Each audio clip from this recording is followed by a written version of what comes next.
Bonjour et bienvenue dans cette vidéo qui a pour but de montrer les conditions dans lesquelles on peut avoir une réflexion dite totale.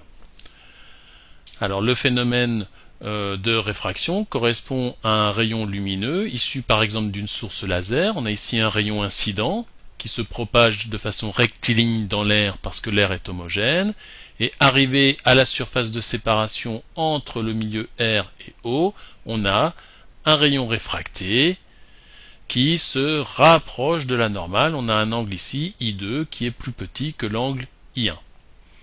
Donc ça, c'est un phénomène de réfraction tout à fait classique lorsqu'on a un rayon lumineux qui passe de l'air à l'eau. Alors, si maintenant on augmente le rayon incident, l'angle d'incidence, eh bien, puisque le rayon réfracté se rapproche de la normale, eh bien, on aura toujours, dans ce cas, un rayon réfracté. Si je continue à augmenter l'angle d'incidence, j'ai toujours un rayon réfracté parce que le rayon se rapproche de la normale. Ici, c'est tout à fait possible.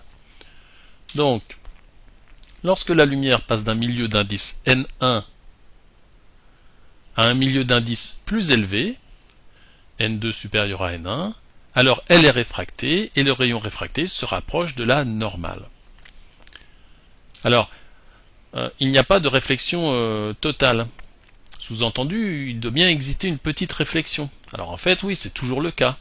Lorsque nous avons un rayon incident qui rencontre un autre milieu, une partie est réfractée, l'autre partie est réfléchie. Donc on a un rayon réfléchi dans ces trois situations-là. Mais la réflexion n'est pas totale, parce que toute la lumière n'est pas réfléchie, une partie est réfractée. Alors si maintenant on regarde le passage de l'air au verre, eh bien il n'y a pas de changement. On a ici un milieu l'air qui est moins dense que le verre. N1, l'indice de l'air est plus petit que l'indice du verre. Le rayon se rapproche de la normale. Donc comme tout à l'heure, on a un rayon réfracté et un rayon réfléchi. Donc de nouveau, il n'y a pas de réflexion totale. On passe d'un milieu pas très dense, l'air, à un milieu plus dense. Si maintenant on passe de l'eau à l'air, on peut imaginer ici un rayon lumineux qui viendrait de l'eau et qui franchirait cette surface de séparation pour aller dans l'air. Alors c'est par exemple ici un poisson qui émet des rayons lumineux, et puis ici le pêcheur qui voit le poisson. Donc dans ce cas-là, c'est différent. Parce que le rayon réfracté s'écarte de la normale. En fait, c'est exactement la même chose que dans les cas précédents. Imaginons que la lumière fasse le chemin inverse. On voit bien, si la lumière fait le chemin inverse, on voit bien que le rayon s'écarte de la normale. Donc on a, lorsqu'on passe d'un milieu plus dense à un milieu moins dense, un rayon qui s'écarte de la normale. On voit bien que I2 est plus grand que I1. Donc si je continue à augmenter l'angle d'incidence, il va arriver une situation dans laquelle l'angle de réfraction sera égal à 90 degrés. On a alors une réfraction limite. On ne va pas pouvoir aller au-delà. Si on augmente encore l'angle d'incidence, il n'est plus possible d'avoir un rayon réfracté et la réflexion est totale. Alors, quelles sont les conditions pour avoir la réflexion totale? Ça ne peut se produire que si,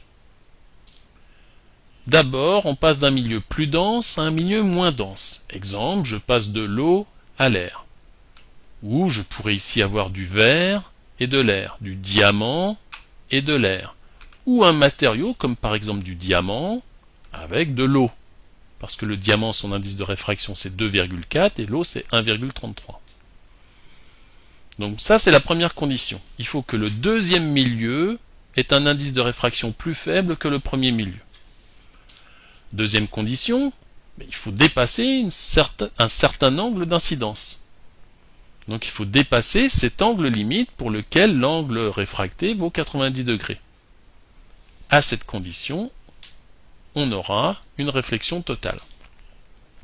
Alors, Dans le cas général, on écrit la loi de Snell-Descartes, n1 fois sinus i1 égale n2 fois sinus i2. Mais appliqué au cas limite, je remplace. Donc i1 dans le cas limite vaut i limite, et i2 vaut 90 degrés.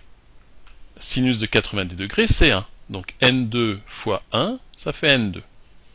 Donc on a n1 fois sinus i limite égale n2, et le sinus de l'angle limite d'incidence égale n2 divisé par n1.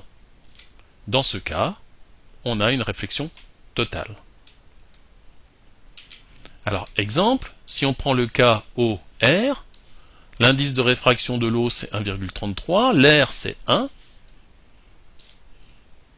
Donc on a un sinus de l'angle limite qui vaut 0,75, et quand on prend l'arc sinus, ou sinus moins 1 avec la calculatrice, on obtient 48,7 degrés. Cela signifie que si on dépasse le 48,7 degrés, dans ce cas-là par exemple, on a une réflexion totale, mais si on est en dessous de 48,7 degrés, comme ici, eh bien on aura une partie du rayonnement qui sera réfractée, tandis que l'autre sera réfléchi. Alors tout ça a des applications, et en particulier une grande application moderne, qui est pour la communication par fibre optique. Donc c'est l'utilisation des fibres optiques, très utilisée aussi en médecine. Ici on a une fibroscopie réalisée à l'hôpital, avec un instrument qu'on appelle le fibroscope, et ici vous avez en fait un ensemble de fibres optiques qui permet d'avoir l'information sur l'état du patient en allant regarder par exemple ses intestins ou son estomac. Alors comment ça fonctionne? Eh bien, on a un rayon lumineux qui rentre par un appareil émetteur, puis ensuite qui rentre dans la fibre optique, dans ce qu'on appelle le cœur de la fibre optique, et ici on s'arrange en fait à avoir un milieu d'indice un petit peu plus faible que celui du cœur. On a donc les conditions réunies pour qu'un rayon incident qui vienne du cœur rencontre la gaine, et puisque l'indice de réfraction de la gaine est plus petit que l'indice de réfraction du cœur, on peut avoir une réflexion totale pour peu que l'angle d'incidence qui est ici soit supérieur à l'angle limite.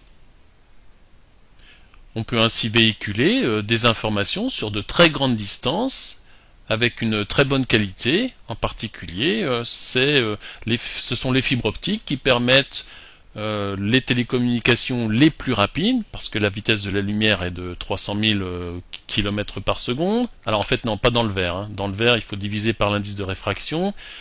Donc c'est à peu près 200 000 km par seconde. Bon, en tout cas, la vitesse est extrêmement rapide et on peut envoyer un grand nombre d'informations simultanément dans les fibres optiques. Alors on a ici la structure d'une fibre optique. Donc le cœur, vous voyez, 10 micromètres. Il faut imaginer la taille donc, de cette fibre optique. Donc il y a des process de fabrication extrêmement fins, puisque 10 micromètres, c'est à peu près 10 fois plus petit qu'un cheveu. Et la gaine qui entoure le cœur a pour diamètre 125 micromètres. Donc c'est à peu près le diamètre d'un cheveu.